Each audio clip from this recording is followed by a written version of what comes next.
108 दिवसीय दिव्य श्री भक्तमाल जी की पावन कथा का श्रवण पान कीजिए परम पूज्य श्री गौरदास जी महाराज जी की मधुरी वाणी में।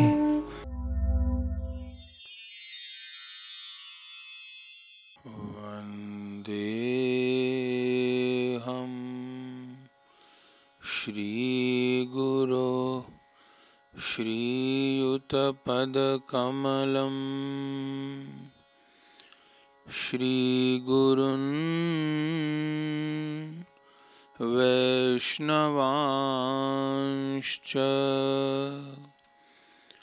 श्रीरूपं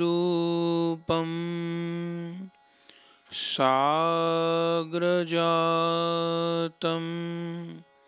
सहगना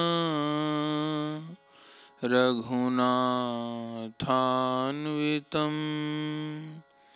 तं सजीवं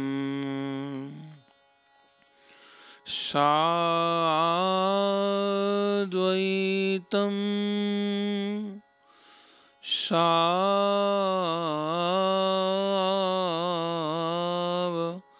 सावधूतं परिजन सहितं श्री कृष्ण चैतन्यदेवं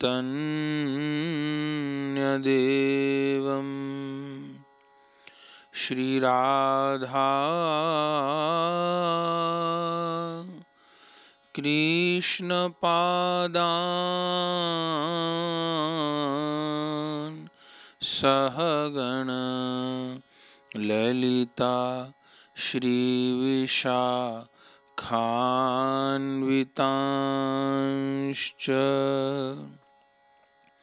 हरे कृष्ण कृष्ण कृष्ण हरे हरे, हरे राम राम राम हरे हरे। भजनिताय गौर राधे श्याम, जप हरे कृष्णा हरे राम। भजनिताय गौर राधे श्याम, जप हरे कृष्णा हरे राम। भजनिताय गौर राधे श्याम, जप हरे कृष्णा हरे राम।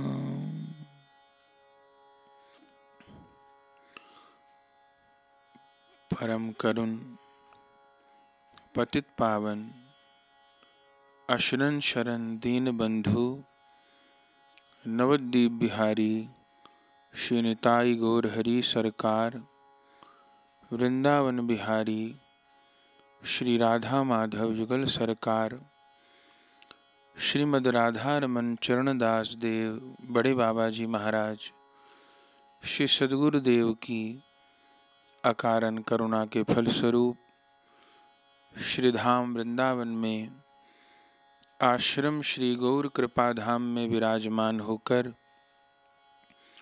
108 दिवसीय भक्तमाल जी की पावन कथा श्रवण करने का हमें आपको सौभाग्य प्राप्त हो रहा है, जिसमें आज 108 दिवसीय भक्तमाल कथा का 104वां दिवस है और जिसमें आज एक दिवसीय कथा मनोरथ यजमान जो कि पश्चिम बंगाल से हैं बहन नीलिमा शुक्ला जी और उनके सुपुत्र अनूप शुक्ला जी सपरिवार आप आज भक्तमाल जी के 1 दिवसीय कथा मनोरथ कर रहे हैं। और आज श्री रामचंद्र कविराज जी के पावन चरित्र को हम श्रवण करेंगे। पिछले 2 दिवस से आप श्रवण कर ही रहे हैं। श्रीनिवासाचार्य प्रभु जी का चरित्र श्रवण किया, जो कि साक्षात श्री महाप्रभु जी के ही प्रकाश स्वरूप हैं। कल श्री नरोत्तम ठाकुर जी का चरित्र श्रवण किया, जो साक्षात नित्यानंद जी के ही कृपा प्रकाश हैं। और आज श्री रामचंद्र कविराज अनुभवी गण ने, जिनको साक्षात श्री गदाधर पंडित जी का स्वतः प्रकाश कहा है, पंच तत्व श्री गौरांग महाप्रभु जी, श्री नित्यानंद प्रभु जी, श्री अद्वैत प्रभु जी, श्री गदाधर प्रभु जी, श्रीवास पंडित जी, पांचों पुनः 5 आवेश में प्रकट हुए,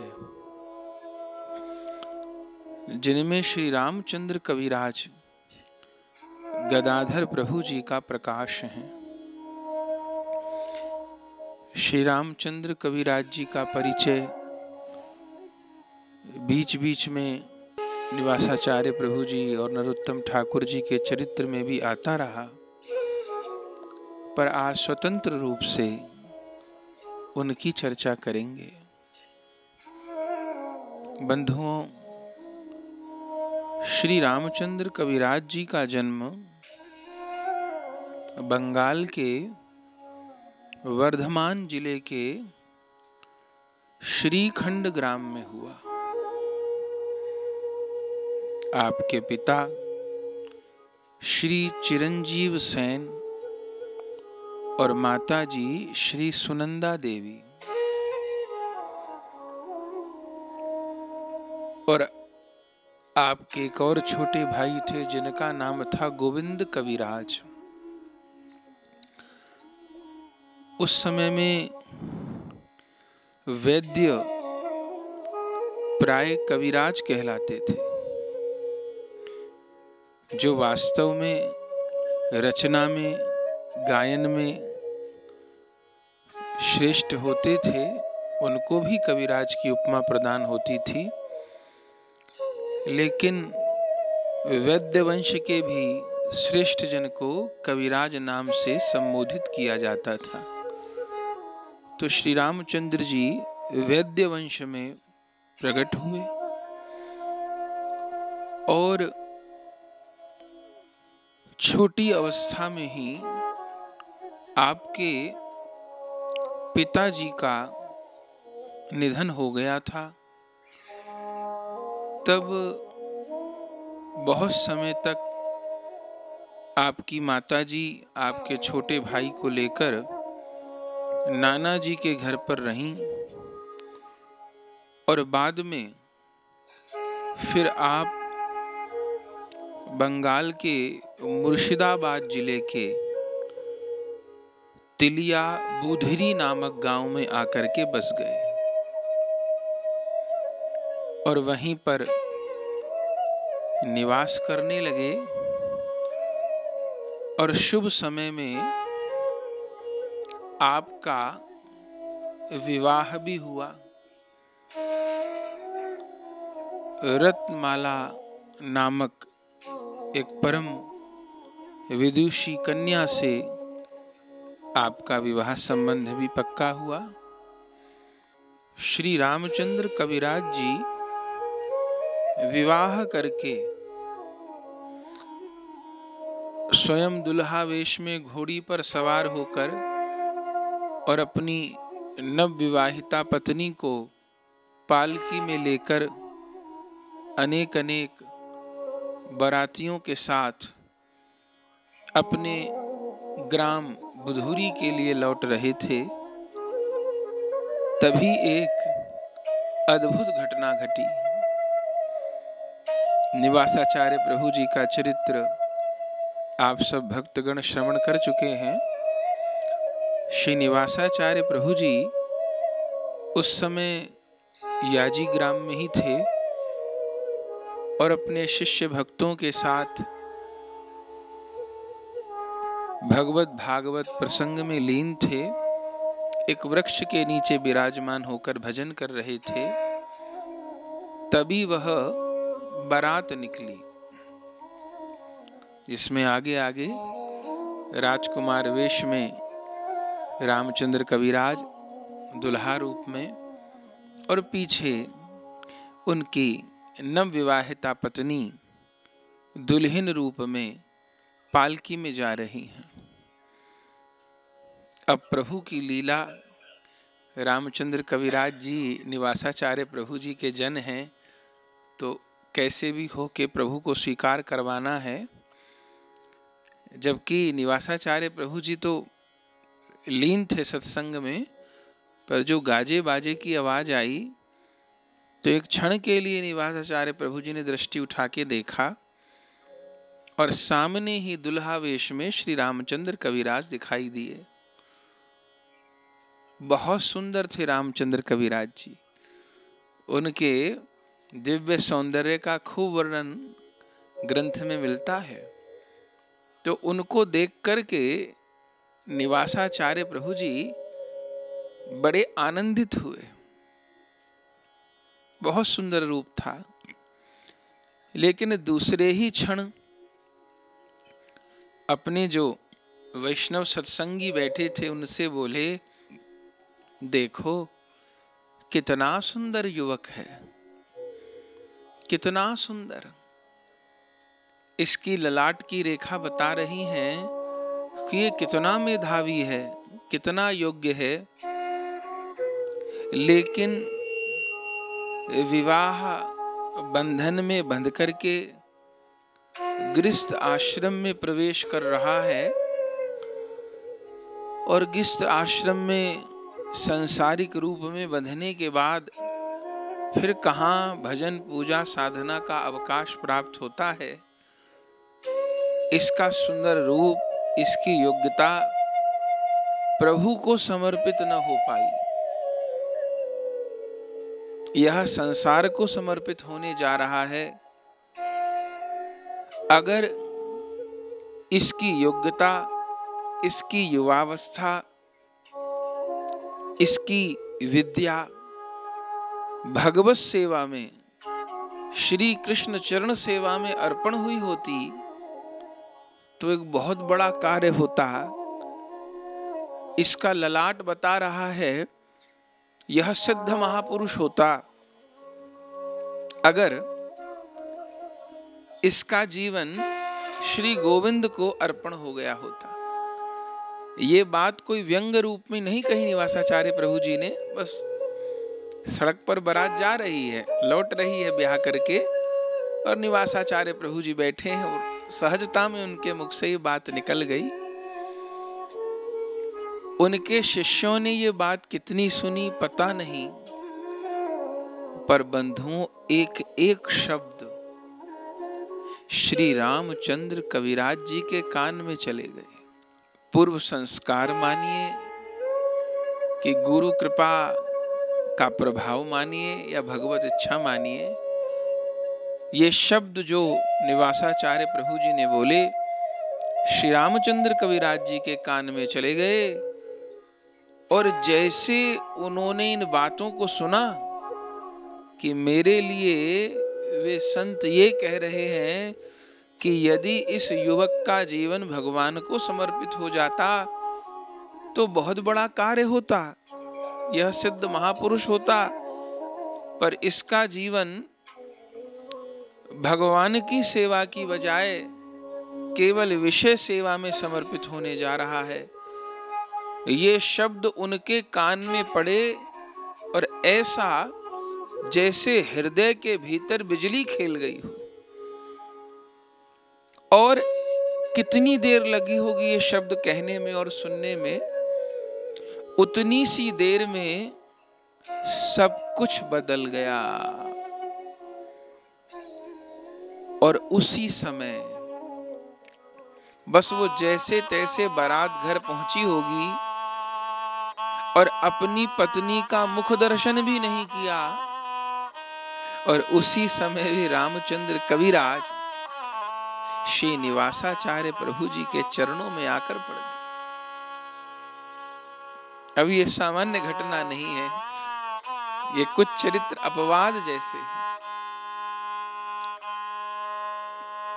श्री निवासाचार्य प्रभु जी के चरणों में आकर के पड़ गए और रो रो करके अश्रुपात करते हुए पुकारने लग गए, हे मेरे गुरुदेव करुणा सिंधु करुणा कीजिए, हूं अधम आधीन अशरण अब शरण में लीजिए।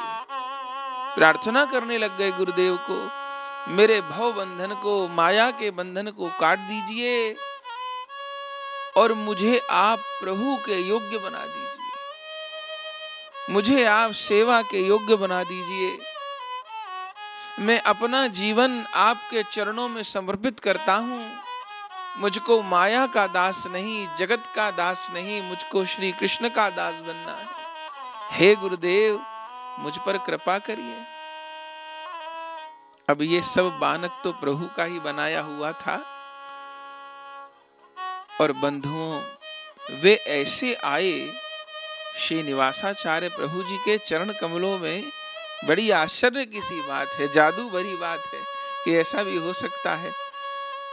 श्री निवासाचार्य प्रभु जी से केवल दीक्षा ही ग्रहण नहीं की, केवल भजन की शिक्षा ही ग्रहण नहीं की, वे सदा सदा के लिए श्री निवासाचार्य प्रभु जी के चरणों में ही रह गए और श्री निवासाचार्य प्रभु जी के अभिन्न पार्षद हो गए। माने जो बहुत बहुत पुराने समय से दीक्षा लिए हुए थे, भजन कर रहे थे, वे भी सदगुरु श्री निवासाचार्य प्रभु जी के इतने निकट न हुए होंगे, श्री रामचंद्र कविराज जी जितने निकट हो गए, जैसे धनुर्दास श्री रामानुजाचार्य भगवान के इतने निकट हो गए। कुछ तो बात होगी। और तब तो उनकी सेवा में याजी ग्राम में ही रहने लग गए। और तब तो क्या कहना, आनंद हो गया। इनके घर वालों को पता चला हमारे घर का वह रत्न कहां चला गया, लेकिन घर वाले भी विलक्षण। जो जो जैसे जैसे सुना और आए निवासाचार्य प्रभु जी के पास, लेकिन वे तो रामचंद्र कविराज जी को छुटा के नहीं ले जा पाए, बल्कि घर के लोग भी श्री निवासाचार्य प्रभु जी के चरणाश्रित हो गए। उनकी नवविवाहिता पत्नी भी, अभी हम लोग सुनेंगे, निवासाचार्य प्रभु जी की कृपा को पा गई, आश्रित हो गए। और तब तो श्री निवासाचार्य प्रभु जी की सेवा में श्री रामचंद्र कविराज जी रहने लग गए। और जो सोया हुआ स्वरूप था, अभी निवेदन किया कि आप गदाधर प्रभु जी का प्रकाश हैं और नित्य निकुंज मंदिर में श्री जी की जो करुणा नामक मंजरी है, उन करुणा नामक मंजरी का भी आपके भीतर अधिष्ठान था, निवास था। गुरुदेव की कृपा ने, गुरुदेव के सानिध्य ने आपके स्वरूप को प्रकाशित कर दिया। गुरु कृपा यही करती है, हमारे भीतर जो संभावनाएं हैं उनको जागृत कर देती है।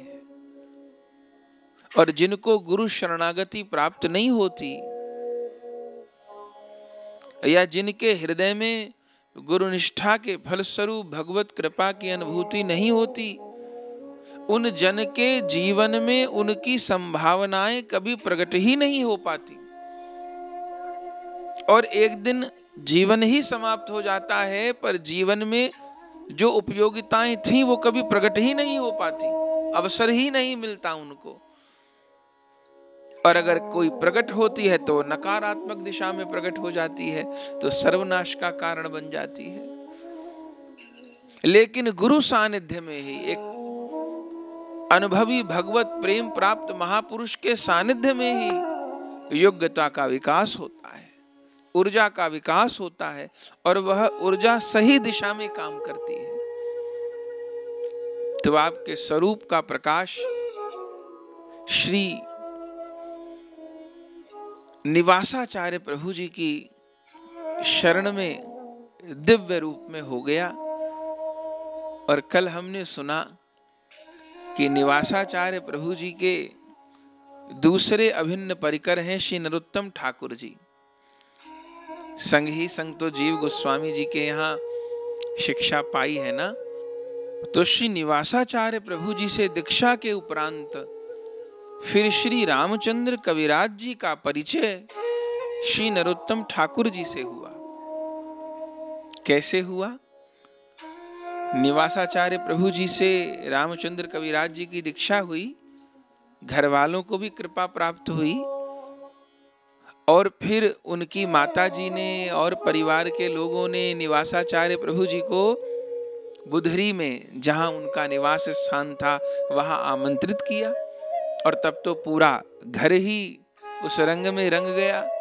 और निवासाचार्य प्रभु जी पधारे, खूब नाम संकीर्तन कथा सत्संग हुआ। एक रामचंद्र कविराज जी के कारण उनका पूरा गांव वैष्णव हो गया, सारे गांव के लोग आश्रित हो गए। और उन्हीं दिनों में श्री नरोत्तम ठाकुर जी ने अपने जन्म स्थान खेतुरी में महामहोत्सव किया, जिसकी चर्चा कल हम सुन चुके हैं। क्योंकि ये तीनों चरित्र आपस में जुड़े हैं, श्री निवासाचार्य प्रभु जी का, नरोत्तम ठाकुर जी का और रामचंद्र कविराज जी का, इसलिए तीनों चरित्रों को क्रम से ही बोला गया। तो उन्हीं दिनों नरोत्तम ठाकुर जी ने खेतुरी में महामहोत्सव किया। और तब श्री रामचंद्र कविराज जी के साथ में श्री निवासाचार्य प्रभु जी खेतुरी पधारे। और वह कैसा उत्सव था वो कल हम नरोत्तम ठाकुर जी के चरित्र में सुन चुके हैं। न भूतो न भविष्यति, सारे भारत के महा वैष्णव उस काल के उस उत्सव में एकत्र हुए। और वहां कैसी कथा, कैसा सत्संग, कैसा कीर्तन, कैसी वैष्णव सेवा हुई होगी, ये इसी से अनुमान लगा लीजिए कि अपने अप्रकट होने के पश्चात भी स्वयं श्री चैतन्य महाप्रभु जी, नित्यानंद प्रभु जी, अद्वैत प्रभु जी उस उत्सव में, उस संकीर्तन में, सत्संग में प्रकट हो गए। वह कैसा उत्सव था, वह कैसा कीर्तन था, सबको प्रत्यक्ष दर्शन हुआ। जो उस उत्सव की जो अध्यक्षता थी वह निवासाचार्य प्रभु जी करा रहे थे नरोत्तम ठाकुर जी, पर सब उत्सव की बागडोर निवासाचार्य प्रभु जी के हाथ में थी। और उनके प्रधान सेवक श्री रामचंद्र कविराज। और उस उत्सव के दौरान पहले ही मिलन हुआ और रामचंद्र कविराज और नरोत्तम ठाकुर जी का ऐसा प्रेम हुआ कि शायद जन्मों जन्मों के बिछड़े दो मीत मिल गए हों। और क्यों न हो, नरोत्तम ठाकुर जी निकुंज मंदिर की चंपक मंजरी हैं और श्री रामचंद्र कविराज जी करुणा मंजरी हैं। निकुंज मंदिर में भी इन करुणा मंजरी और चंपक मंजरी का अतिशय प्रेम है और वह इस नर लीला में भी प्रकट हो गया। और महीनों उत्सव चला। फाल्गुन पूर्णिमा को महासंकीर्तन हुआ, महाप्रभु का अभिषेक हुआ। लेकिन जब उत्सव का विश्राम हुआ तब किसी भी प्रकार श्री रामचंद्र कविराज नरोत्तम ठाकुर जी को छोड़ने में समर्थ नहीं हुए और श्री नरोत्तम ठाकुर जी रामचंद्र कविराज जी को दोनों बिछुड़ने के नाम ही कि अब उत्सव हो गया, अब अलग होना होगा, श्री नरोत्तम ठाकुर जी और रामचंद्र कविराज जी मूर्छित हो होकर गिर जाते, मूर्छित हो होकर गिर जाते। और तब तो उनके इस अतिशय प्रेम को देख करके श्री निवासाचार्य प्रभु जी प्रसन्न होते और आखिर में तो उन्होंने आज्ञा दे दी। नरोत्तम ठाकुर जी भी गुरुवत भाव रखते थे आचार्य प्रभु के प्रति, लेकिन क्या हुआ वे नहीं जान रहे थे। तब आज्ञा दे दी और सदा के लिए निवासाचार्य प्रभु जी ने श्री रामचंद्र कविराज जी का हाथ नरोत्तम ठाकुर जी के हाथ में दे दिया और कहा, नरोत्तम ठाकुर महाशय, मैं अपने रामचंद्र कविराज को आपको प्रदान कर रहा हूं। और बस तब तो वह अतिशय अतिशय मधुर वैष्णव प्रेम लीला प्रारंभ हुई। शायद ऐसा भी दूसरा कहीं कोई उदाहरण दिखता नहीं। ये तीनों आचार्य, श्रीनिवासाचार्य प्रभु जी, नरोत्तम ठाकुर जी और रामचंद्र जी, ये कहने के लिए तीन थे पर प्राण तीनों में एक प्राण रहे तो नरोत्तम ठाकुर जी के पास, लेकिन निवासाचार्य प्रभु जी भी इन दोनों के बिना कहां रह पाते थे और ये दोनों निवासाचार्य प्रभु जी के बिना कहां रह पाते थे। तो प्राय क्या होता था, प्राय निवासाचार्य प्रभु जी या तो याजी ग्राम से खेतुरी आ जाते या बुदरी आ जाते, और अथवा नरोत्तम ठाकुर जी, रामचंद्र कविराज जी दोनों याजी ग्राम पहुंच जाते। और प्रायः अति विशेष कारणों को छोड़ करके तीनों प्रभु संग ही विराजते थे। और कैसी लीला होती कि सारी बातें तो स्पष्ट कहनी संभव भी नहीं है। वो प्रेम के किस स्तर पर पहुंच गए थे, वह भावना के किस स्तर पर पहुंच गए थे, हम इन बातों की होड़ नहीं कर सकते। पर ग्रंथ में वर्णन है कि गुरु और शिष्य के बीच तो मर्यादा होती है ना। शिष्य तो कभी गुरु के आसन पर नहीं बैठ सकता। गुरु भले दीनतावश शिष्य के आसन पर बैठ जाए, पर शिष्य गुरु के आसन पर नहीं बैठ सकता। शिष्य गुरु की थाली में प्रसाद नहीं पाएंगे, वो तो गुरुदेव का बचा अधरामृत ही पाएंगे। गुरुदेव भले करुणा करके शिष्य के साथ पाने लग जाएं, लेकिन ये तीनों महापुरुष, जबकि रामचंद्र कविराज जी, नरोत्तम ठाकुर जी दोनों गुरुवत भाव रखते हैं। रामचंद्र जी के तो गुरु ही हैं निवासाचार्य जी, पर नरोत्तम ठाकुर जी के गुरुदेव लोकनाथ गोस्वामी हैं, पर वे भी आचार्य प्रभु के प्रति आदर भाव रखते हैं। लेकिन प्रेम की ऐसी अवस्था में पहुंच गए जब तीनों के बीच में मर्यादा का भेद भी नहीं रहा। किस प्रकार कि श्री रामचंद्र कविराज निवासाचार्य प्रभु जी का बचा प्रसाद ग्रहण करें, ये तो उचित है, पर श्री निवासाचार्य प्रभु जी श्री रामचंद्र जी का उच्चिष्ट पा लेते थे, श्री नरोत्तम ठाकुर जी का प्रसाद पाते थे। श्री निवासाचार्य प्रभु जी तो कभी रामचंद्र कविराज जी के आसन पर विराज जाएं तो ये उनकी उदारता है, गुरु शिष्य के आसन पर बैठ गए, पर शिष्य तो कभी गुरु के आसन पर नहीं बैठेंगे। लेकिन एक ऐसी स्थिति हो गई थी जब निवासाचार्य प्रभु जी स्वयं हाथ खींचकर श्री रामचंद्र कविराज जी को अपने आसन पर अपने साथ बिठा लेते थे, जैसे पिता अपने पुत्र को बिठा लेता है। श्री रामचंद्र कविराज शिष्य अपने गुरु की सेवा करे, ये तो उचित है, होना ही चाहिए। पर अनेकों बार ऐसा होता था जब निवासाचार्य प्रभु अपने शिष्य रामचंद्र कविराज जी की सेवा कर देते थे और रामचंद्र कविराज जी को संकोच भी नहीं होता था, क्योंकि उनका तो केवल एक लक्ष्य गुरुदेव का सुख। और ये तीनों आचार्य महापुरुष ऐसे हो गए जैसे पानी में पानी।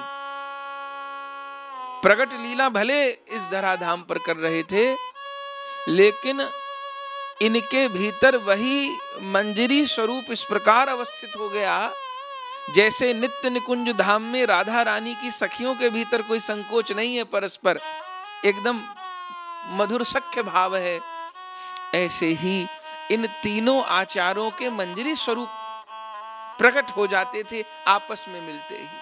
निवासाचार्य प्रभु जी मणि मंजरी, श्री नरोत्तम ठाकुर जी चंपक मंजरी, श्री कविराज गोस्वामी जी, श्री रामचंद्र कविराज जी करुणा मंजरी, और अद्भुत रूप में लीलाएं घटित होती थी। अनेक बार श्री निवासाचार्य प्रभु जी की प्रियागण ठकुरानी गण विवाह हुए थे। श्री निवासाचार्य प्रभु जी के हम चरित्र में सुन चुके हैं, 2 विवाह हुए थे। तो उनकी दोनों ठकुरानी प्रियागण कभी कभी इस बात पर आपत्ति करती थी कि आप अपने शिष्य का झूठा पा लेते हैं, ये कहां तक उचित है। और थोड़ा श्री निवासाचार्य प्रभु जी की धर्मपत्नी, उनको ये भी मन में रहता था कि आचार्य प्रभु तो उच्च ब्राह्मण कुल में उत्पन्न हैं, लेकिन ये रामचंद्र कविराज तो वैद्य वंश में हैं, वो नरोत्तम ठाकुर जी कायस्थ वंश में प्रकट हैं, तो ब्राह्मण को तो किसी का झूठा नहीं पाना चाहिए, ब्राह्मण का उच्चिष्ट हर कोई पा सकता है, लेकिन यहाँ आचार्य प्रभु उनका झूठा पा लेते हैं, ये तो उचित नहीं है। निवासाचार्य जी प्रेम के कारण ऐसा कुछ कर जाते हैं, तो कभी कभी उनकी पत्नियां उनको कुछ कह देती।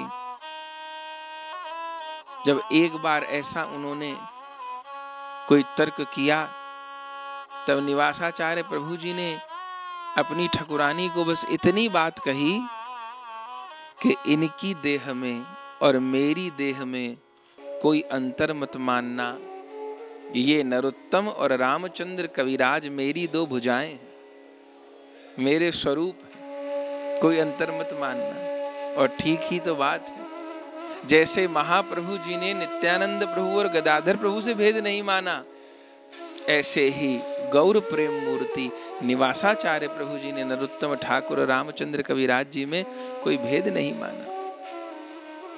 अब तो प्राय संग ही रहते, कभी विशेष कारण से निवासाचार्य प्रभु जी पधारते और नहीं तो तीनों आचार्य संग। एक बार रामचंद्र कविराज जी श्री निवासाचार्य प्रभु जी की सेवा में विराजमान थे। निवासाचार्य प्रभु जी ने कहा, रामचंद्र जी सरकार,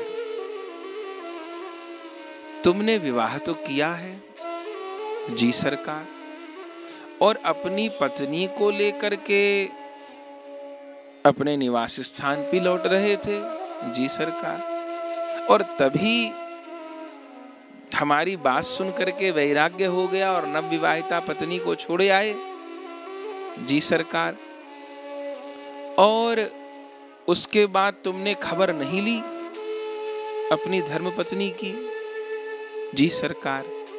तो देखो ये उचित नहीं है, विवाह हो गया तो धर्मपत्नी के प्रति भी तो कर्तव्य है, और तुम उसको त्याग आए और वह बेचारी रत्नमाला अभी तक अपने पितृगृह में तुम्हारी प्रतीक्षा कर रही है। तो शास्त्र कहता है कि विवाह के पश्चात कम से कम एक बार तो पति का संभाषण पत्नी को प्राप्त होना चाहिए, नहीं तो वह पति बहुत बड़ा अपराधी माना जाता है। तो तुम आज जाओ और अपनी पत्नी से मिल करके आओ, चर्चा करके आओ। जो आज्ञा, वो तो गुरुदेव जो कह दिए बस ठीक, क्यों क्या कैसे का तो प्रश्न नहीं था।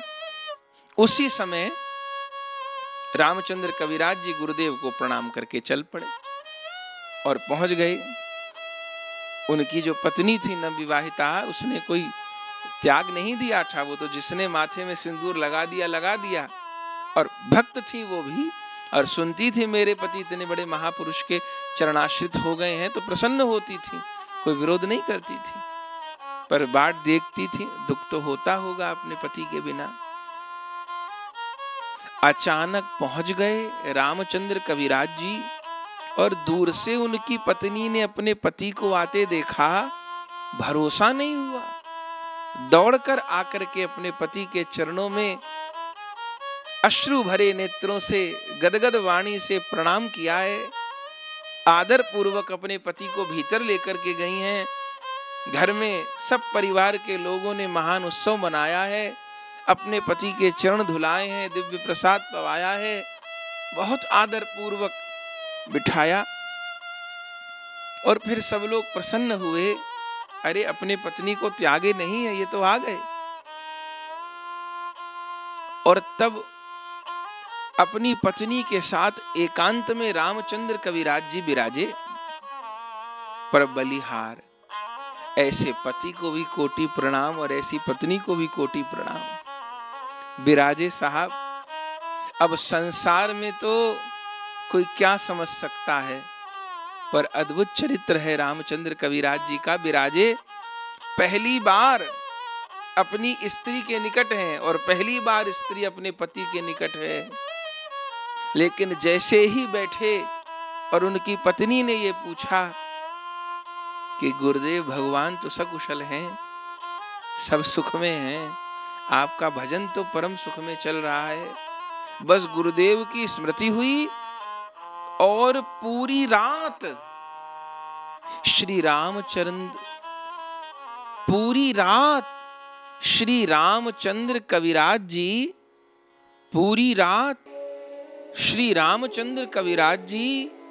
अपनी पत्नी को गुरुदेव का यश सुनाते रहे, रोते रोते अपने गुरुदेव का चरित्र, अपने गुरुदेव की लीलाएं, अपने गुरुदेव के संग जो अनुभव घटित हुए, रो रो कर पूरी रात सुनाते रहे। और धन्य वह साध्वी, वह पतिव्रता, पूरी रात रो रो कर अपने पति के मुख से गुरु गोविंद का जस सुनती रही।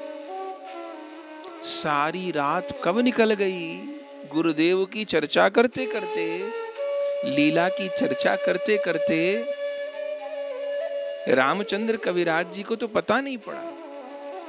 और इधर जब सूर्योदय हो आया, धीरे धीरे कमरे की खिड़की से प्रकाश दिखने लग गया, तब उनको ध्यान आया, अरे मैं तो एक दिन के लिए आया था, एक रात्रि के लिए आया था, ये तो भोर हो गया और समय पूरा हो गया और मेरे आचार्य प्रभु की सेवा का समय हो गया। तब अपनी पत्नी से विदा मांगी, चलने लगे, तो फिर गुरुदेव की बात ध्यान आई कि गुरुदेव ने कहा था एक बार पत्नी संभाषण करना। तब उस समय एक बार अपनी पत्नी को हृदय से लगाया, आलिंगन किया और तुरंत चल पड़े। और उनकी पत्नी ने भी सदा के लिए प्रणाम कर लिया। वो भी भगवान की कोई परिकर होगी, लेकिन जिस समय उनको हृदय से लगाया, उस समय उनकी पत्नी के माथे का जो सिंदूर था, जो वो माथे पर धारण करती थी, वह सिंदूर श्री रामचंद्र कविराज जी के शरीर पर लग गया। जब उनको हृदय से लगाया, उस समय सिंदूर उनके वस्त्र पर, शरीर पर लग गया। रामचंद्र कविराज जी को तो कोई सुध नहीं, वे तो पुनः दौड़ते भागते गुरुदेव की सेवा में देर न हो जाए पहुंच गए कि विलंब न हो जाए। और चूंकि रात को सोए ही नहीं थे, तो सोए तब शरीर बासी होता है, और नहीं सोए तो उन्होंने सोचा शरीर बासी नहीं हुआ, और इधर अगर अपने नित्य कर्म में लग जाऊंगा तो सेवा में विलंब न हो जाए। आचार्य प्रभु के स्नान का समय है, मालिश का समय है, और वे सीधे ही सेवा में जाने लग गए। स्नान आदि की भी उन्होंने चिंता नहीं की। लेकिन जैसे ही सेवा में जाने लग गए, तो उस समय नरोत्तम ठाकुर जी याजिक ग्राम में निवासाचार्य प्रभु जी के निकट थे, और सवेरे सवेरे वे आंगन में बुहारी दे रहे थे नरोत्तम ठाकुर जी। और जैसे दुत्र गति से रामचंद्र कविराज जी को आते देखा, तो उनको नहीं पता था कि रामचंद्र कविराज आज कहाँ गए हैं। अवसर नहीं मिल पाया था पूछने का, बताने का। आते देखा तीव्र गति से गुरु जी की सेवा में जा रहे हैं। तब नरोत्तम ठाकुर जी ने कहा, रामचंद्र कहाँ गए थे आप? अब उन्होंने स्पष्ट बिना किसी संकोच के, गुरु जी की आज्ञा थी, पत्नी संभाषण के लिए एक बार घर गया था। अरे अच्छा, गुरु जी की आज्ञा से ठीक है, लेकिन आ रहे हो पत्नी से मिलके, उसके माथे का सिंदूर तुम्हारे शरीर पर लग गया है, स्त्री को छूकर आ रहे हो, अरे कम से कम स्नान तो कर लो,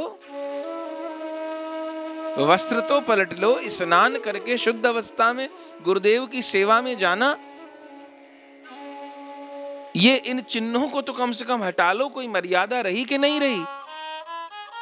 लेकिन रामचंद्र जी तो गुरुनिष्ठ, बड़े सरल भाव से उन्होंने उत्तर दिया कि कोई बात नहीं, कुछ ऐसा नहीं, गुरुदेव की आज्ञा से गया था, वो रत्नमाला का माथे का सिंदूर लग गया होगा, कोई बात नहीं, मुझे सेवा में जाने दीजिए, विलंब हो रहा है। अब इस पंक्ति से तो ठाकुर महाशय जी और नरोत्तम ठाकुर जी को आवेश हो गया सेवा को लेकर के कि तुम बिना स्नान किए स्त्री स्पर्श करके आए हो और सेवा में घुस रहे हो, इतना भी विचार नहीं कि इन चिन्हों को कम से कम मिटा लो। नरोत्तम ठाकुर जी कोई और अनुमान कर रहे हैं, लीला होनी है ना, तो कभी भगवान की लीला शक्ति परिकरों को भी मोहित कर देती है। अरे इन चिन्हों को तो कम से कम हटा लो। लेकिन उन्होंने तो सुना ही नहीं, रामचंद्र कविराज जी सेवा के आवेश में। उसी समय श्री नरोत्तम ठाकुर जी, थोड़ा वात्सल्य था रामचंद्र कविराज के प्रति, वो बुहारी लगा रहे थे आंगन में, वो बुहारी लेकर खींच के रामचंद्र कविराज जी के पीठ पे मारी, खींच के पीठ पे मारी। और जैसे ही खींचकर पीठ पे मारी, तब रामचंद्र कविराज जो खोए थे, तब क्योंकि वो हर समय आवेश में ही रहते थे, माने उनको सर्वत्र गुरुमय दिखाई पड़ता था, तो जैसे बुहारी खींच के मारी ना, तब रामचंद्र कविराज जी को कुछ बाह्य सुध हुई। अरे ये नरोत्तम ठाकुर जी कह तो ठीक रहे हैं, गया था, घर से बाहर गया था, गुरुदेव को तो पवित्र अवस्था में ही छूना चाहिए, बहुत रास्ते में बहुत लोगों से छुआ होऊंगा, स्नान करके सेवा में जाना चाहिए था, अरे गलती हो गई। तब फिर रामचंद्र कविराज जी स्नान आदि कृत्य के लिए चले गए और सोचा कि कोई सेवा है तो नरोत्तम ठाकुर जी हैं, वो कर लेंगे। तो रामचंद्र कविराज जी तो स्नान आदि संध्या आदि करने के लिए चले गए, और इधर आचार्य प्रभु के, माने श्री निवासाचार्य प्रभु जी के स्नान का समय हो गया, और निवासाचार्य प्रभु जी को स्नान से पूर्व अंग में तेल की मालिश की जाती थी, और प्रतिदिन वह तेल मालिश की सेवा रामचंद्र कविराज ही करते थे गुरुदेव की, या कभी नरोत्तम ठाकुर जी भी करते थे, प्राय तो रामचंद्र कविराज ही करते थे। आज नरोत्तम ठाकुर जी ने देखा कि आचार्य स्नान के लिए बैठे हैं, रामचंद्र कविराज को तो मैंने संध्या वंदन पवित्र होने के लिए भेज दिया, तो क्या करें। तब पुनः स्वयं ही नरोत्तम ठाकुर जी तेल की कटोरी लेकर के और निवासाचार्य प्रभु जी के अंग पर मालिश करने के लिए गए, और जैसे शरीर पर तेल लगाने लग गए, चरणों में, पैरों में, हाथों में, और कमर पर जैसे तेल लगाया, तो क्या देखा कि आचार्य प्रभु की कमर पर बुहारी छपी हुई है, पूरी कमर लाल हो रही है, और एकदम उस बुहारी की छाप कमर पर पड़ी हुई है। देखते ही नरोत्तम ठाकुर जी के नेत्र लाल हो गए, और उनको समझते देर न लगी कि रामचंद्र कविराज और निवासाचार्य प्रभु जी की देह अब दो नहीं रह गई हैं।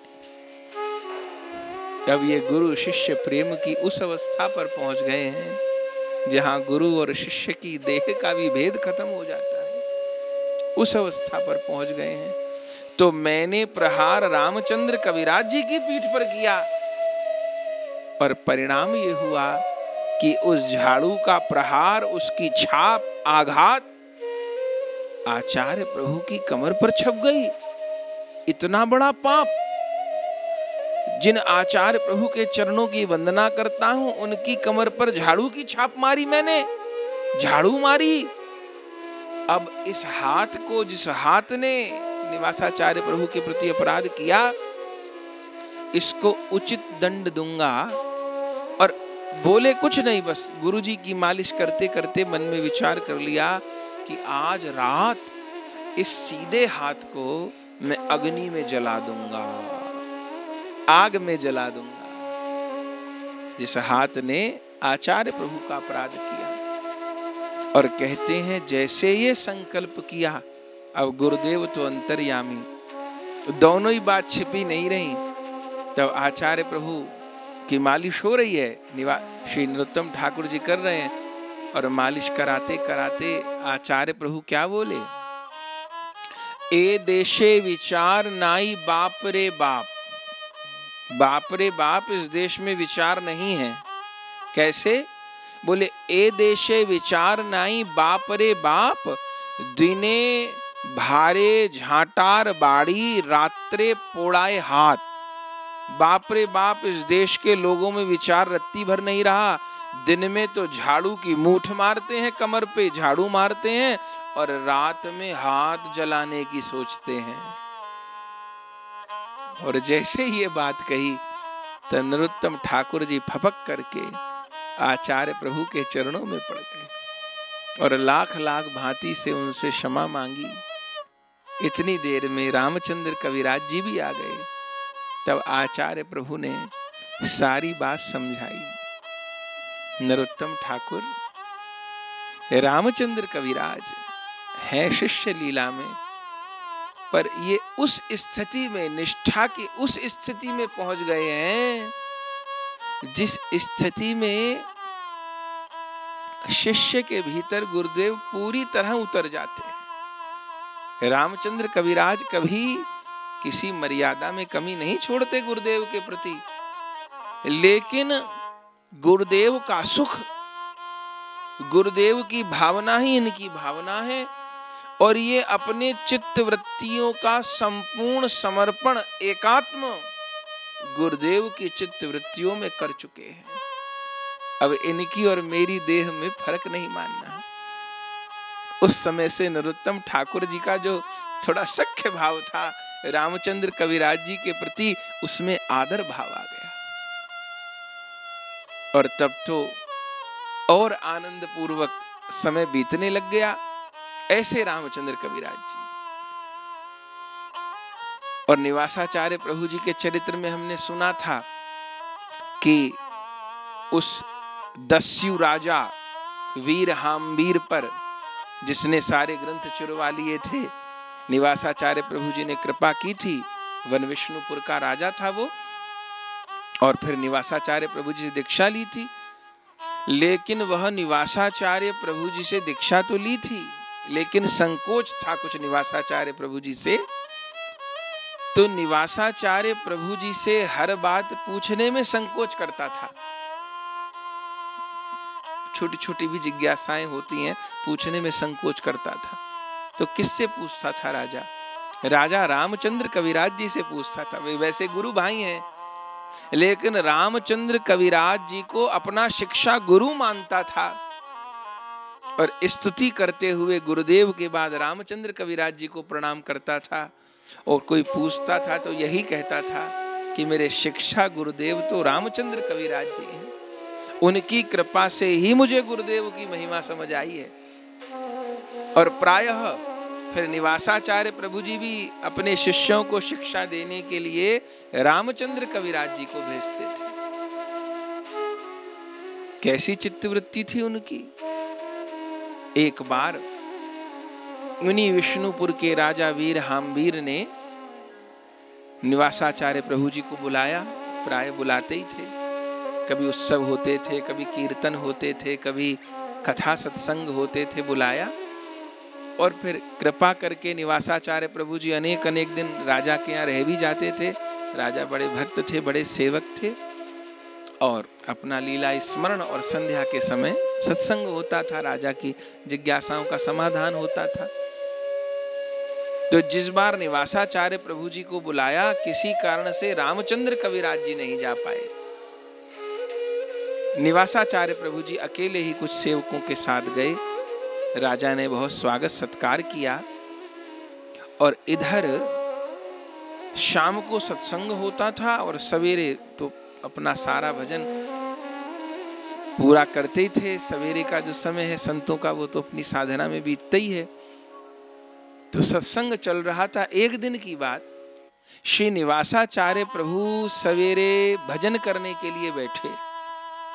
मंत्र जप के साथ में जो लीला स्मरण होता है उसको भजन कहते हैं अथवा आह्निक कहते हैं। करने के लिए बैठे और अब भजन में तो अपने स्वरूप का और प्रिया प्रियतम के प्रति जो सेवा प्राप्त है उसका चिंतन होता है गुरुदेव के अनुगत्य में। तो निवासाचार्य प्रभु जी के गुरुदेव हैं गोपाल भट्ट गोस्वामी जी। तो गुण मंजरी जी के अनुगत्य में अपने स्वयं मणि मंजरी जी के स्वरूप में प्रिया प्रियतम की सेवा में विराजमान भये। और आज कुछ ऐसा ध्यान बना, आज कुछ ऐसा लीला चिंतन बना कि सवेरे से संध्या हो गई, निवासाचार्य प्रभु जी आसन से नहीं उठे। ऐसा ध्यान बना आज, ऐसी डूबन हुई। बैठे हैं और डूबे हैं। राजा को चिंता हुई, अब उठ जाएंगे, लेकिन सारी रात बीत गई। राजा को चिंता होने लग गई, अगला दिन भी हो गया, अब शायद उठ जाएंगे, अगला दिन भी बीत गया, अगली रात भी बीत गई। अब तो राजा घबराए।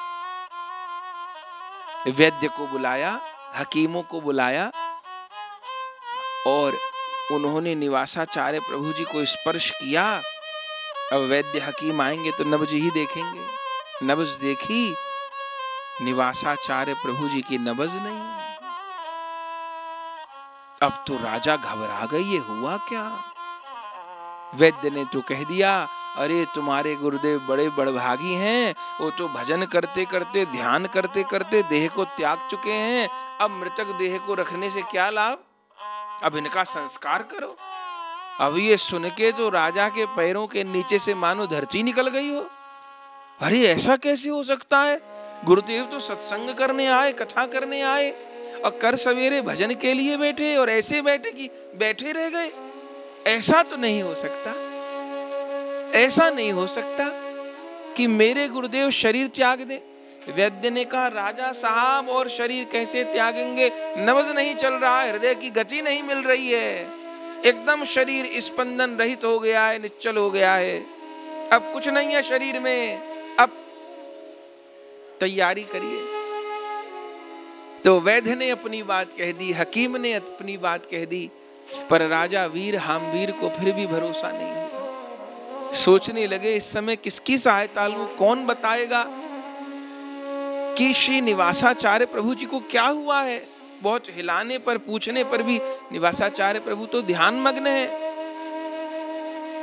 और ये भी नहीं पता पड़ रहा कि वे लीला में मग्न है कि शरीर त्याग कर चुके हैं। क्या करूं? बहुत घबरा गए राजा। जितने प्रयास कर सकते थे किए, थोड़ी देर में सारे राज्य में बात फैल गई। उसी समय राजा को ध्यान आया, अरे इस समय अगर कोई संकट दूर कर सकता है, समस्या का समाधान बता सकता है, तो वो और कोई नहीं है, वो श्री रामचंद्र कविराज हैं।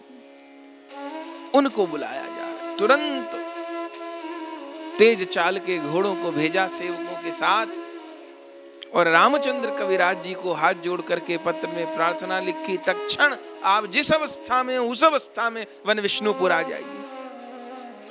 और जैसे ही सुना, रामचंद्र कविराज जी खेतुरी में थे उस समय, दौड़ पड़े और पहुंचे वन विष्णुपुर। पहुंच करके वीर हामवीर राजा ने रोते रोती सारी घटना बता दी। रामचंद्र कविराज जी के साथ में निवासाचार्य प्रभु जी की प्रियागण भी आ गई, माता ठकुरानी भी आ गई, लेकिन कुछ नहीं समझ में आ रहा था। तब सबने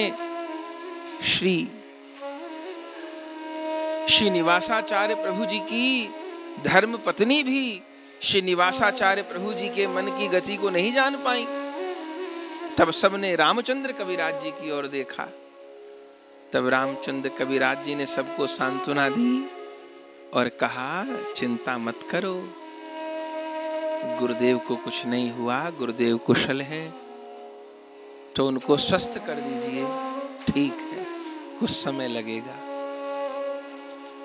तब रामचंद्र कविराज जी ने क्या किया, उन्होंने भी गुरुदेव के एकदम निकट आसन बिछा लिया, आचमनी ली और गुरुदेव के निकट आसन पर बैठ करके वे भी अपने मंजरी स्वरूप में, रामचंद्र कविराज जी का क्या स्वरूप है, करुणा मंजरी का स्वरूप, अपने स्वरूप में स्थित होकर लीला में प्रवेश कर गए, ये देखने के लिए कि मेरे गुरुदेव लीला राज्य में कहां खोए हैं। और जैसे ही रामचंद्र कविराज करुणा मंजरी जी के स्वरूप में लीला में प्रविष्ट भये, तो क्या पाया, अरे मेरी गुरु सखी मणि मंजरी तू यमुना जल के भीतर कुछ ढूंढ रही हैं, क्या ढूंढ रही हैं। तब तुरंत ही करुणा मंजरी अपनी गुरु सखी के पास चली गई, भावना राज्य में ध्यान में बैठे हैं। और जैसे ही उनको देखा तो गुरु सखी ने कहा, अरे करुणा तू आ गई, क्या बात है गुरु सखी। अरे कोई बात नहीं, कल श्री जी जल क्रीड़ा के लिए आई ना, महाराज के पश्चात प्रिया जी की बेसर जल में गिर गई, नाक की बेसर नथुनी जल में गिर गई। जानते तो हो ना चंचल श्याम सुंदर को उनकी जल केली कैसी होती है, पूरी यमुना जी में हलचल कर देते हैं, जल केली करते हैं। तो प्रिया जी की बेसर खुल गई, बस उसी को खोज रही हूँ। प्रिया जी कहती हैं मैं वही मोर वाली बेसर धारण करूंगी, ढूंढने आई हूँ। अच्छा अभी ढूंढती हूँ। अब दोनों गुरु सखी और शिष्य सखी दोनों लग गई और शीघ्र ही वह बेसर मिल गई। और जैसे वह बेसर मिल गई, ऐसे ही वह बेसर करुणा मंजरी ने अपनी गुरु सखी मणि मंजरी अर्थात निवासाचार्य प्रभु जी को दी, और मणि मंजरी ने अपनी गुरु मंजरी गुण मंजरी अर्थात गोपाल भट्ट गोस्वामी जी को दी, और गुण मंजरी जी ने भी वह बेसर रूप मंजरी जी माने श्री रूप गोस्वामी जी को दी, और श्री रूप मंजरी जी ने वह बेसर राधा रानी की नाक में नासिका में धारण करा दी।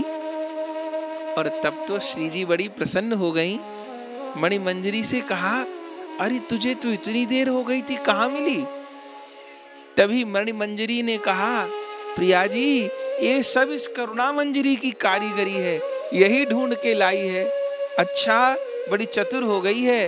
तभी प्रिया जी ने प्रसन्न होकर के अपने मुख का वह चर्वित तांबुल, वह चबाया हुआ पान, वह चर्वित तांबुल, वह मंजरी गण की निधि, वह करुणा मंजरी को प्रदान की। और जैसे ही वह बीरी प्रदान की और श्री जी को बेसर मिल गई, उसी समय हंकार करते हुए निवासाचार्य प्रभु जी जो आज 2.5 दिन से आसन पर बैठे हुए थे, धीरे धीरे आंख खोल दी और चारों ओर देखने लगे। और उसी समय श्री रामचंद्र कविराज जी भी आंख खोल करके आसन से खड़े हो गए। और जैसे खड़े हुए, अब निवासाचार्य प्रभु जी चारों ओर देख रहे हैं, ये सब लोग हमको घेरे क्यों बैठे हैं। राजा के मुख की तरफ देखा, अरे राजा तुम इतने रो क्यों रहे हो। तब राजा तो अपनी बात कहना चाहते थे कि आपको 2 दिन हो गया, 2.5 दिन हो गया, पर रामचंद्र जी ने किसी को कुछ नहीं कहने दिया। कविराज महाशय ने कहा, नहीं नहीं कुछ नहीं कहिए। क्यों? क्योंकि गुरुदेव को खबर नहीं कि उनको 2.5 दिन हो गया बैठे बैठे। उनको तो ऐसे ही लग रहा है कि 2-2.5 घंटे ही बीते हैं। क्यों? तब एकांत में रामचंद्र कविराज जी ने राजा को सब बात बता दी कि गुरुदेव सेवा में विराजमान थे, प्रिया प्रियतम की जल केली हो रही थी, जल केली में राधा रानी की नथ खो गई। गुरु सखी उस नथ को ढूंढने लगे, वो नथ नहीं मिल रही थी।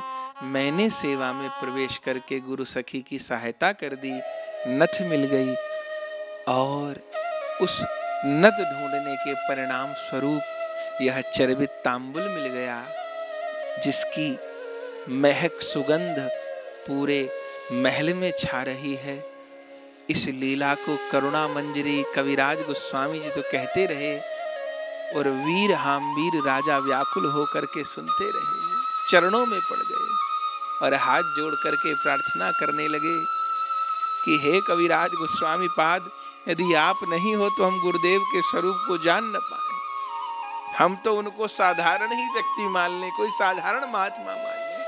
हमको पता नहीं हमको गुरुदेव के रूप में कौन प्राप्त हुआ है, हम उनका महत्व नहीं जान पाते। यदि आप भी कृपा करिए, जिस स्थिति में आप हैं वो तो नहीं, पर किंचित हमको भी गुरुदेव का कृपा कण प्राप्त हो। तब रामचंद्र कविराज जी ने वह जो चर्वित तांबुल उनको श्री जी का प्राप्त हुआ था, उसका एक कण उस राजा को भी प्रदान किया। और धन्य धन्य कैसे वो भक्त दीन राजा होंगे। रामचंद्र कविराज जी का वह मुख का तांबुल ग्रहण किया और उस प्रसाद को ग्रहण करते उस राजा का भी चित्त निर्मल हो गया और उस राजा के भीतर भी राधा दास्य भाव पुष्ट हो गया। क्या कहना महाराज, ऐसी जाने कितनी अलौकिक लीलाएं श्री रामचंद्र कविराज जी की हैं। अभी प्रारंभ में सुना कि श्री रामचंद्र कविराज जी के छोटे भाई थे, उनका नाम था गोविंद कविराज। श्री रामचंद्र कविराज तो अद्भुत गुरुनिष्ठ थे, अभी श्रवण ही किया। और उसके साथ एक सेवा कार्य वो और करते थे। क्या? चारों ओर से पकड़ पकड़ करके, कैसे भी हो, किसी भी तरह से हो, पकड़ के लाना और गुरुदेव के शरण में जीवों को डालना। सबका उद्धार हो, सबका कल्याण हो, ये भावना भी रामचंद्र कविराज जी के हृदय में फूट फूट कर भरी थी। जाने कितनों को उन्होंने चरणाश्रय अपने गुरुदेव का प्रदान कराया था।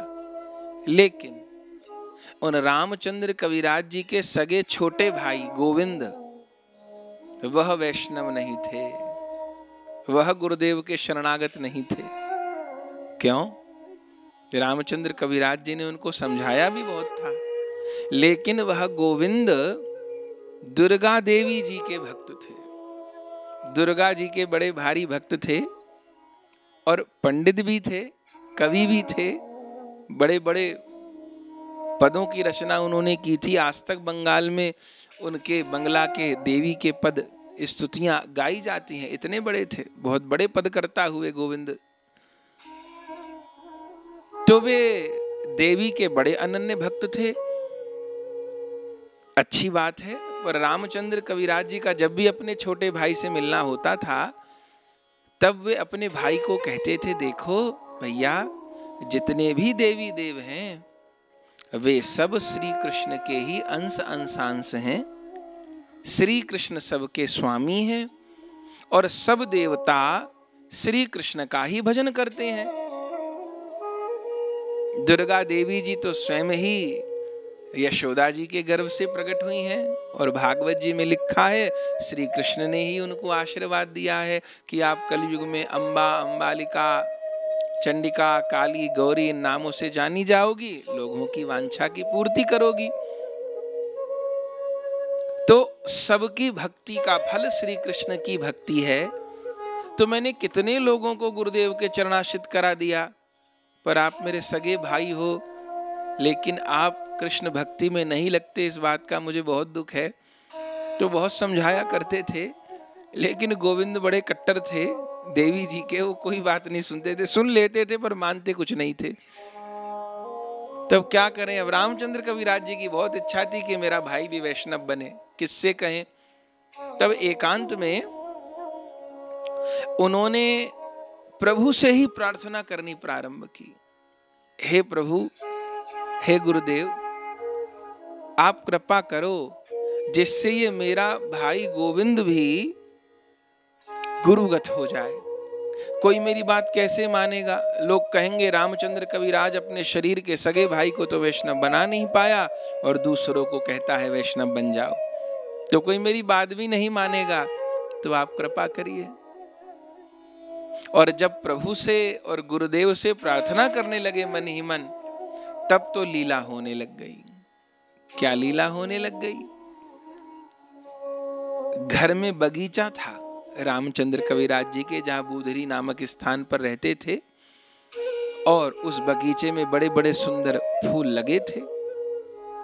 एक बार रामचंद्र कविराज जी उस बगीचे में टहल रहे थे, सुंदर सुंदर फूलों को देखा, और वो सब फूल लगा रखे थे गोविंद ने, और वो भी देवी जी की पूजा के लिए, लाल पीले हरे गुलाबी सब। लेकिन रामचंद्र कविराज की इच्छा होती थी कि ठाकुर जी की सेवा में लगे, पर कोई बात नहीं, जरूरी थोड़ी है कि माला बनाकर गुलदस्ता बना के ही सेवा में लग सकते हैं। अरे उन्होंने फूलों को छुआ भी नहीं, श्री रामचंद्र कविराज जी ने। और मानसिक रूप से जितने बगीचे में फूल लगे थे, छुआ भी नहीं, तोड़ा भी नहीं। देखते देखते उन सारे पुष्पों को मानसिक रूप से श्री कृष्ण को अर्पण कर दिया। सब पुष्पों को श्री कृष्ण अर्पण कर दिया मानसिक रूप से। और ठीक है, अब भक्त तो भावना में ही अपने प्रभु को अर्पण करता है, प्रभु ने स्वीकार भी कर लिए। इधर थोड़ी देर बाद गोविंद आए, उनको तो खबर नहीं। गोविंद आए और उन्होंने फिर पुष्प उतारने प्रारंभ किए अपनी इष्ट देवी दुर्गा जी की पूजा के लिए। डलिया में फूल भर लिए और फिर उन पुष्पों को लेकर के देवी दुर्गा का उत्थापन किया। लेकिन जैसे ही स्नान आदि के बाद में देवी जी को पुष्प चरणों में चढ़ाने लग गए अर्चना करने के लिए, और उसी समय देवी साक्षात प्रकट हो गईं और प्रकट होकर के गोविंद से बोली, नहीं नहीं नहीं नहीं, ये फूल मेरे चरणों में मत चढ़ाओ, मेरे हाथों में दो अथवा मेरे मस्तक पे दो। अब गोविंद को पहले भी दुर्गा प्रकट होती होंगी, दर्शन देती होंगी। गोविंद ने कहा, माँ मैं तो रोज चरणों में फूल चढ़ाता हूं, आज आप क्यों मना कर रही हो? माँ ने कहा, वत्स तुम्हारे बड़े भाई ने, श्री रामचंद्र कविराज जी ने मानसिक रूप से इन पुष्पों को श्री कृष्ण को अर्पण कर दिया है, तो मेरे भी इष्ट तो श्री कृष्ण हैं। अब श्री कृष्ण के प्रसादी फूलों को मैं पैरों में कैसे स्वीकार कर लूंगी? हमको कोई हमारे ठाकुर जी का प्रसाद दे तो क्या हम पैरों में लेते हैं? अरे हाथों में लेते हैं, माथे पे लेते हैं। ठाकुर जी की चरण तुलसी दे तो सिर पे लगाएंगे, माथे में लगाएंगे, हाथों से लेंगे। तो मेरे पैरों में नहीं, ये प्रसादी फूल हैं, या तो मेरे माथे पर अर्पण करो या मेरे हाथों में दो। और ये कहकर के सारे पुष्पों को देवी माँ ने स्वयं अपना आंचल फैला कर ले लिया। बलिहार बलिहार, अब तो स्पष्ट हो गया कि देवी भी कृष्ण भक्ति करती हैं, कृष्ण भक्ति श्रेष्ठ है। लेकिन महाराज गोविंद की भी अद्भुत देवी भक्ति। इतनी बात बोलने के बाद भी, अब बढ़िया है, थोड़े से में हिल जाए वो निष्ठा कहां। खुद देवी जी ने ये नहीं कहा कि तुम कृष्ण भक्ति करो, इतना बता दिया कि मैं भी कृष्ण भक्ति करती हूं। लेकिन धन्य गोविंद, इतनी बड़ी लीला के बाद भी वो अपनी देवी की भक्ति में अडिग रहे साहब। ठीक है, लेकिन उधर रामचंद्र कविराज जी की प्रार्थना जारी है। प्रार्थना हो रही है तो कमाल तो होना है कहीं ना कहीं, कैसे ना कैसे। एक बार फिर लीला हुई। वह क्या लीला हुई?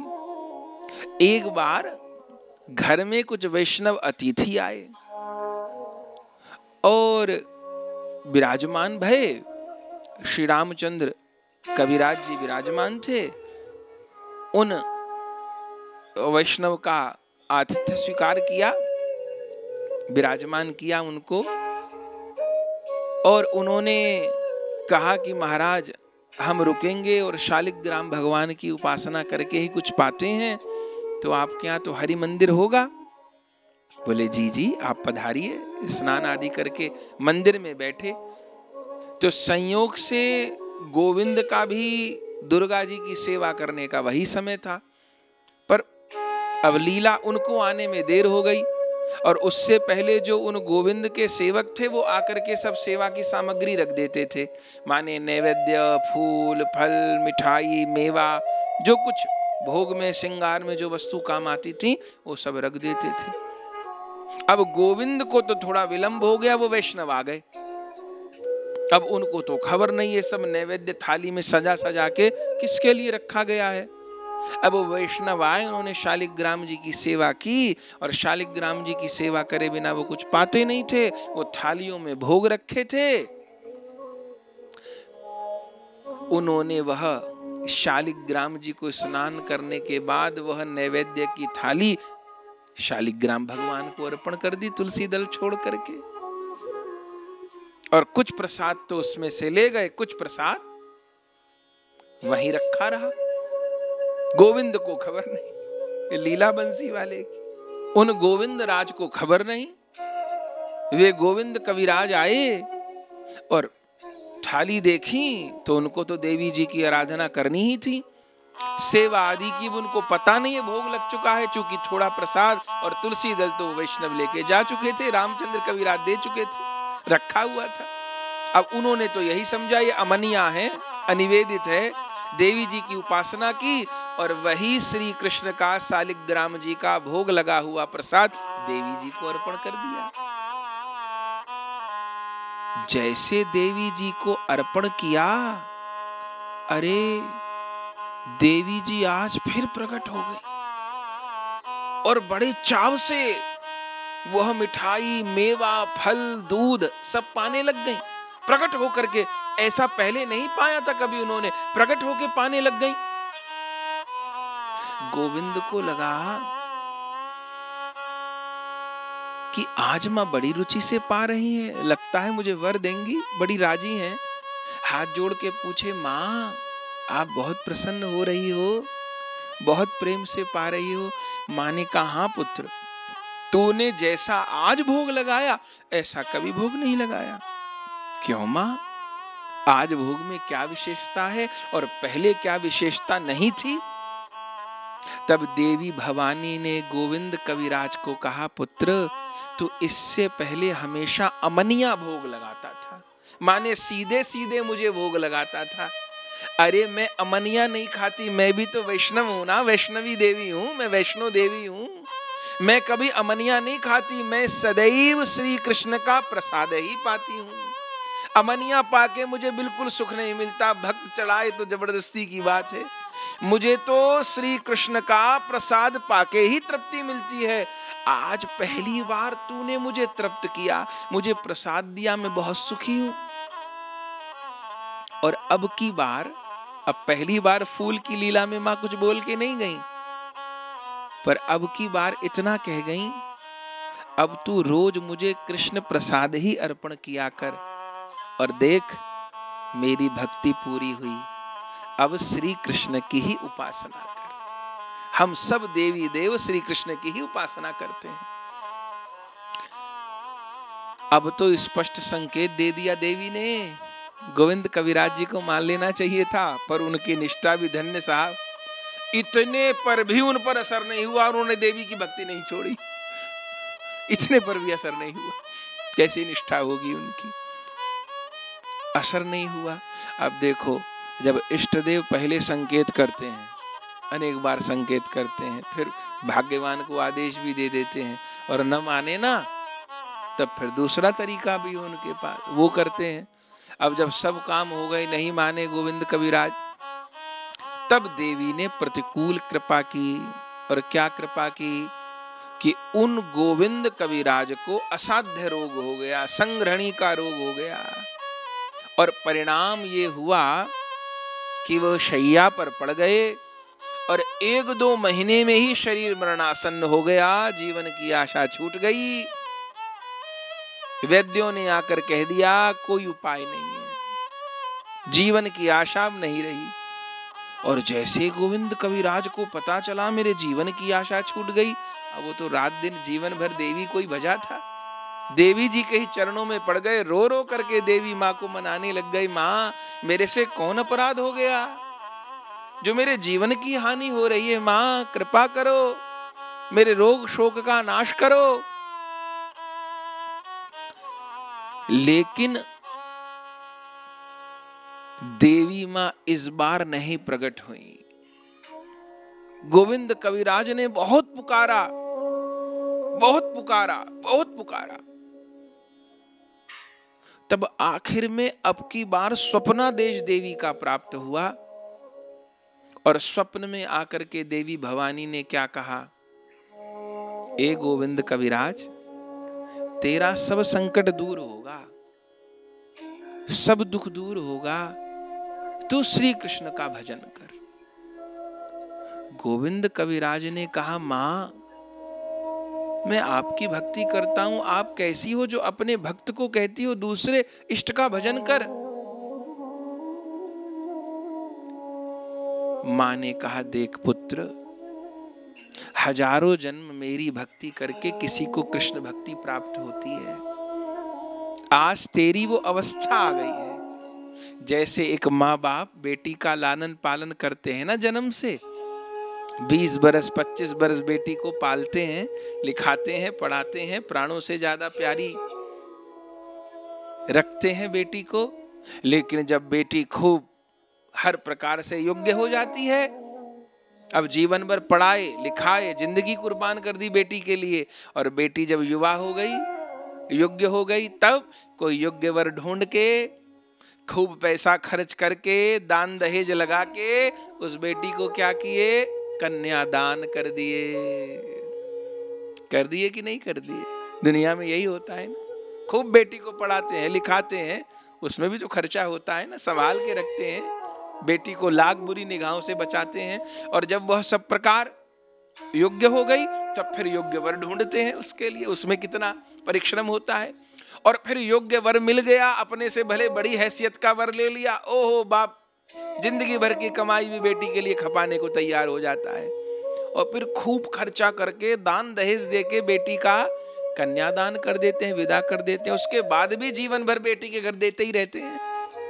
हाँ, ये तो संसार के माँ बाप की बात है। गोविंद, मैं तो जगन माता हूं, जो मेरी शरण में आते हैं ना, मुझे अपनी माँ मानते हैं, मैं उन जीवों का खूब लालन पालन करती हूँ, उनको सजाती हूँ, संवारती हूँ, हर प्रकार से योग्य बनाती हूँ। और फिर यही चाहती हूँ, मैं और शंकर, हम दोनों माता पिता हैं जगत के, हम यही चाहते हैं कि अब वो हमारी भक्ति कर करके जो जीवात्मा रूपी कन्या पुष्ट हो गई है, योग्य हो गई है, अब गोविंद रूपी वर के साथ में उस कन्या का वरण हो जाए, विवाह हो जाए, और वह अपने पति के साथ सुख में रहे। इसलिए शंकर जी की भक्ति, दुर्गा जी की भक्ति, हमारी भक्ति का फल श्री राधा गोविंद की भक्ति है। और देखो, तुमको जो रोग लगा है ना, ये गुरु अपराध रोग है। वो कैसे? मैंने तो कभी किसी संत वैष्णव के प्रति अपराध तो नहीं किया, भले मेरी निष्ठा आप में थी, कृष्ण भक्ति में निष्ठा नहीं, पर मैंने कभी कृष्ण भक्त का अपराध अपमान तो नहीं किया। माँ बोले, अपमान नहीं किया, लेकिन सब बात समझने के बाद भी गुरु दीक्षा न ग्रहण करना। जो 10 नामा अपराध हैं, उनमें एक नामा अपराध ये भी है, गुरु अवज्ञा। गुरु अवज्ञा में केवल गुरु की आज्ञा पालन नहीं, सब कुछ जान लिए, समझ लिए, हृदय में भरोसा हो गया, लेकिन फिर भी आलस करते हैं, दीक्षा ग्रहण नहीं करते, तो इसको भी नामा अपराध में एक अपराध गिना गया है, गुरु अवज्ञा रूप। गुरु धारण नहीं करते, दीक्षा नहीं लेते, आलस्य के कारण, अभिमान के कारण, जिस किसी के कारण, तो यह भी अपराध है। तो तुमको गुरु अपराध लगा है, तो माँ कैसे निवृत्ति होगी? अरे, जो तुम्हारे बड़े भाई हैं रामचंद्र कविराज, उनके समान त्रिलोकी में वैष्णव नहीं कोई। उनके गुरुदेव आचार्य प्रभु श्रीनिवासाचार्य प्रभु जी का आश्रय ग्रहण करो, सब प्रकार तुम्हारा कल्याण होगा, इस रोग की निवृत्ति भी होगी और तुमको परम सुख की प्राप्ति होगी। बस क्या कहना, मरणासन्न अवस्था में तो पड़े ही थे गोविंद। अपने बड़े भाई रामचंद्र कविराज जी को बुलाया, प्रार्थना करी, और रामचंद्र कविराज तो कब से प्रार्थना कर रहे थे ठाकुर जी को, गुरु जी को, मेरे भाई पे कृपा हो। तब श्रीनिवासाचार्य प्रभु जी को बुलाया गया।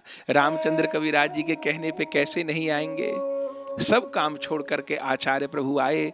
और उसी अवस्था में, जबकि कब से स्नान नहीं किया था गोविंद कविराज ने, उसी अवस्था में आज्ञा दी स्नान कराया जाए, नए वस्त्र धारण कराए जाए। उसी अवस्था में गोविंद कविराज को स्नान कराया गया, नए वस्त्र धारण कराए गए। गुरुदेव ने आके गले में कंठी बांधी, कान में मंत्र सुनाया, भगवत संबंध कराया। बंधुओं कहते हैं थोड़े ही दिन में पूर्ण स्वस्थ हो गए गोविंद कविराज, और अपने बड़े भाई रामचंद्र कविराज के समान ही वह प्रेमी हो गए, रसिक हो गए। और फिर जो रामचंद्र कविराज चाहते थे कि मेरा भाई जो अपनी कवित्व शक्ति को और देवी देवताओं के इस गान में लगा रहा है, कब होगा जब मेरा भाई अपनी कवित्व शक्ति को गौर और गोविंद के जस गान में लगाएगा। और तब तो ये गोविंद कविराज प्रसिद्ध पद करता हुए, बड़े बड़े इनके दिव्य दिव्य पद हैं साहब, बड़े बड़े दिव्य पद हैं। इन्होंने खूब प्रेम पूर्वक गौर का, गोविंद का जस गाया। आज भी इन गोविंद कविराज का संगीत माधव नाटक बड़ा प्रसिद्ध है। इनके 91 पद प्राप्त होते हैं, जिनको वैष्णव साहित्य की अपूर्व निधि माना जाता है। और जुगल लीला का पोषण करने के लिए, सेवा विलासा के पद का पोषण करने के लिए खूब प्रयोग किया गया है गोविंद दास जी के पदों का। और तब तो रामचंद्र कविराज जी परम प्रसन्न हो गए। और तो जितने उनके शरीर की पत्नी थी, माँ थी, जो परिवार में थे और जितने परिचय में थे, सबको वैष्णव बना चुके थे। एक भाई वैष्णव नहीं बना था, लेकिन आज अपने भाई को भी गुरु चरणों में समर्पित करवा दिए, पूर्ण काम हो गए। और तब तो फिर गुरुदेव की सेवा में तो निरंतर रहते ही थे, नरोत्तम ठाकुर जी का संग लाभ तो करते ही थे। ये तीनों महापुरुष एक प्राण तीन देह होकर विराजमान रहे। खूब लीला रस का आस्वादन, श्री जीव गोस्वामी जी ने जो कार्य दिया था ग्रंथों का प्रचार प्रसार, उस कार्य को खूब किया, खूब गौर भक्ति कृष्ण भक्ति का प्रचार प्रसार किया। संपूर्ण भारतवर्ष में वैष्णव धर्म की ध्वजा फहराई बंधुओं।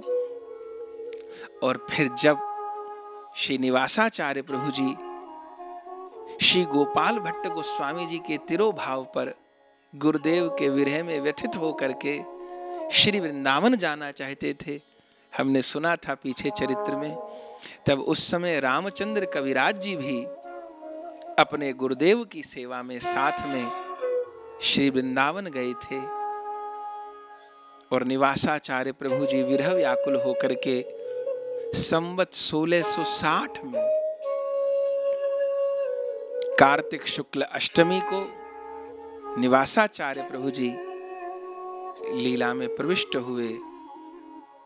और कुछ काल के पश्चात अपने गुरुदेव के विरह में अत्यंत जर्जर होते हुए श्री रामचंद्र कविराज जी भी कार्तिक कृष्ण अष्टमी को लीला में प्रविष्ट हुए। जिस दिन अहोई अष्टमी होती है, उस दिन श्री रामचंद्र कविराज जी की तिरोभाव तिथि होती है। तो श्री रामचंद्र कविराज जी लीला में प्रविष्ट हुए। आज भी श्रीधाम वृंदावन में गोपेश्वर महादेव के निकट निवासाचार्य प्रभु जी की कुंज है। वहां निवासाचार्य प्रभु जी की भी समाधि है। और निवासाचार्य प्रभु जी की समाधि के निकट श्री रामचंद्र कविराज जी की भी समाधि है। उनकी तिथि पर सूचक कीर्तन होता है, उत्सव होता है। आज ऐसे साक्षात गदाधर प्रभु जी के ही कृपा प्रकाश प्रिया जी के परिकर श्री रामचंद्र कविराज जी के चरित्र को स्मरण किया। और जैसा कि आप सबको ज्ञात है कि आज 104वें दिन के कथा यजमान पश्चिम बंगाल से वैष्णव बहन नीलिमा शुक्ला जी, आपके सुपुत्र अनूप शुक्ला जी, उनके द्वारा परिवार सहित मनोरथ है। तो आपके लिए, संपूर्ण परिवार के लिए श्री राधा गोविंद के चरण कमलों में, श्री निताई गौरांग के चरण कमलों में, श्री रामचंद्र कविराज जी के चरण कमलों में भक्ति प्राप्ति हेतु आपके लिए बार बार मंगल कामना करते हैं। बंधुओं, मांगने के लिए भी भक्ति है और किसी के लिए प्रार्थना करनी है तो प्रार्थना भी करी जाए तो यही की जाए कि भक्ति प्राप्त हो। और वस्तुएं तो प्रारब्ध भाग्य के अनुसार मिल रही हैं, विछुड़ रही हैं, उनमें हमारा प्रयास बहुत अधिक सहयोगी नहीं है। हाँ, पर साधना, उपासना, भगवत भक्ति, भगवत प्रेम, ये हमारे अभिनिवेश पर निर्भर करता है। हम कितनी साधना कर पाए, कितना समर्पण कर पाए, कितना भजन कर पाए, कितनी अपनी शरणागति को पुष्ट कर पाए, उसके अनुसार हमको भगवत प्रेम, भगवत कृपा की प्राप्ति होगी। संसार की चीजें तो भाग्य के अनुसार मिल रही हैं, बिछुड़ रही हैं, ये क्रम तो चलता ही रहेगा, उसमें प्रयास कम सहायक है। पर इस भक्ति मार्ग वाले पथ पर प्रयास बहुत है। हम यदि प्रयास करेंगे तो सफल भी होंगे, और ऐसे ही आलस्य में जीवन गुजार देंगे तो इस जीवन को हार जाएंगे। जीवन को हारना नहीं है, ये देह गोविंद प्राप्ति के लिए मिली है। इस देह को श्री कृष्ण चरण कमल प्रेम प्राप्ति के लिए लगाना है। तो बहन नीलिमा जी के लिए बड़ी बड़ी प्रार्थना करते हैं, आप सबका कल्याण हो। राधा गोविंद के चरण कमल भक्ति करते हुए आप अपने जीवन का निर्वाह करें। आज इसी भाव के साथ में अपनी वाणी को विराम देते हैं। प्रेम से कहिए श्री रामचंद्र कविराज महाशय की जय हो। श्री गुरु प्रेमानंदे निताई गौर हरि बोल। प्रिय भगवत प्रेमियों, अगर यह वीडियो आपको पसंद आई तो इसको लाइक कीजिए और अधिक से अधिक शेयर कीजिए। श्री राधे श्याम। परम पूज्य श्री गौरदास जी महाराज जी के YouTube चैनल को सब्सक्राइब करें। पूज्य महाराज श्री की कथाओं को सर्वप्रथम देखने के लिए बेल आइकन दबाना ना भूलें।